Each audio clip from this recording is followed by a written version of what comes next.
USXC Racing was back on the ice in Naytahwaush, Minnesota for the Naytahwaush Nightriders' 50th annual Snodeo 100 in round 7 of the 2020 season. Sunny skies and temperatures in the 40s made the weekend an all-out blast for racers and spectators. The 3-lap Pro Open qualifier kicked off day number 1 with Chad Leon and Ben Langus taking the first green flags. Wes Selby and Travis Faust set the pace early in the race, but it was Arctic Cat's David Brown showing the fast way around the course for the number 1 spot ahead of Selby and Langus heading into the afternoon's final. In the semi-pro classes, it was none other than Arctic Cat's Gunnar Arlo dominating on the ice once again, grabbing the number 1 qualifying spot in both the 600 stock and improved classes for Sunday's finals. Season points contenders Dustin Dorn and Paul Brown swapped second and third positions in both classes.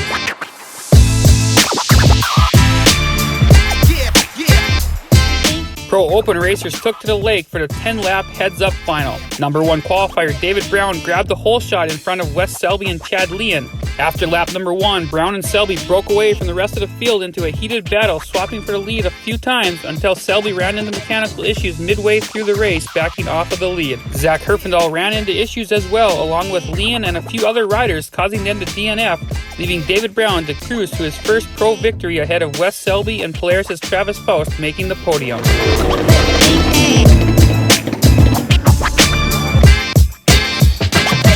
The Pro 600 stock class began a warm day number 2 with Polaris' Travis Faust and Charlie Revering leading the way.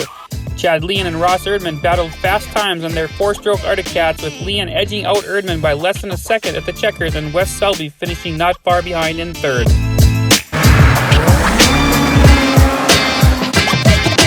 In the semi-pro 600 stock 4-lap final, number 1 qualifier Gunnar Arlo grabbed the hole shot from the heads-up start, and that was the last the other racers saw of him checking out to the win, leaving Cale Ansu, Dylan Stevens, Abe Olson, and Dustin Dorn to battle for the other 2 podium spots.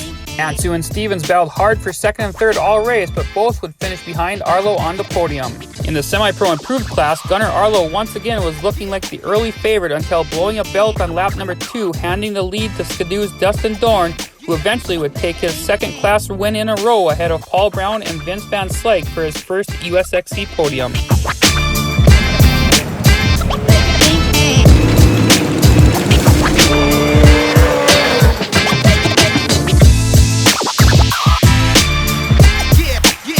The time came for the Pro 600 stock final with a heads-up start, and it was number 1 qualifier Chad Leon jumping out to the early lead with fellow 4-stroke Arctic Cat rider Ross Erdman following closely. Leon and Erdman would battle for the lead, swapping positions through 6 laps until Leon made his fuel stop. Battling for third was Polaris' Taylor Bunke and Aaron Christensen at the beginning of the race, then Bunke got into a groove, pulling away from Christensen.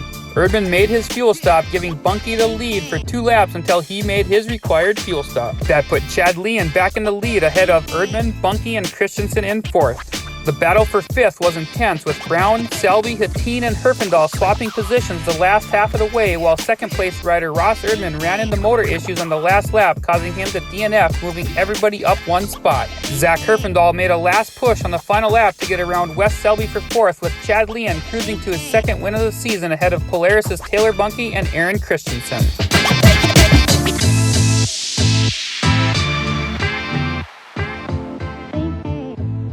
USXC Racing takes a month break before the final round at Andy's Tower Hills in Alexandria, Minnesota for the North Central International Challenge Cup on April 3rd and 4th.